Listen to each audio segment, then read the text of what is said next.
So the second thing that I just want to pull out before we get into some of the timeline nuts and bolts around electoral advocacy and the definitions of it, it's really warm in here, is the difference between issue advocacy and electoral advocacy.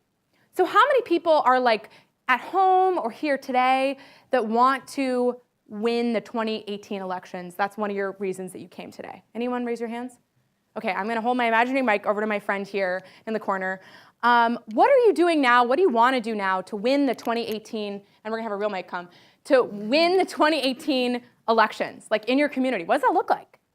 Not enough, apparently. When you start on local elections, there are elections going on in Cambridge, in Boston, in Massachusetts, in Georgia, in Kansas, in Montana. And you're like, how the heck do I keep track of all of them? Exactly. A friend over here was saying that. Right. Okay. We get way too many emails that tell us to do way too many things. Yeah. So how do we start organizing on the local level to have people running for office? And I like this idea of trying to think about how to talk to people using issues. Yeah. For people like me, I hear primarily because I just can't talk to Trump people.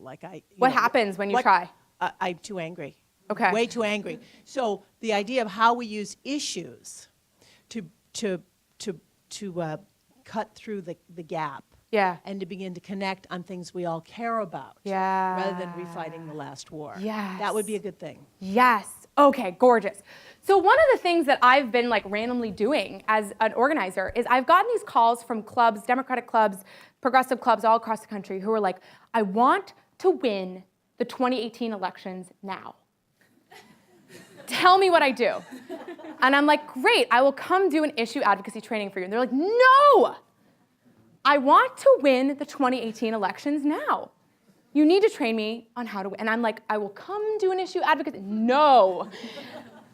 And so one thing that I'm just going to keep repeating until it gets super annoying is that winning the 2018 elections or the 2020 elections now means being really smart issue advocates in the moment. It means talking about how ACHA and ACA is the Democratic, that's like the Obamacare that actually exists. ACHA is the new, frankly, from my perspective, nonpartisan, silly, horrible replacement for the ACA, right? It's talking about the personal impacts of that now to persuadable voters in the middle who make up this huge swath of people in our country who might have voted for Trump or might have not voted at all, right? But are crucial parts of this coalition we need to weave together to win in 2018 and 2020.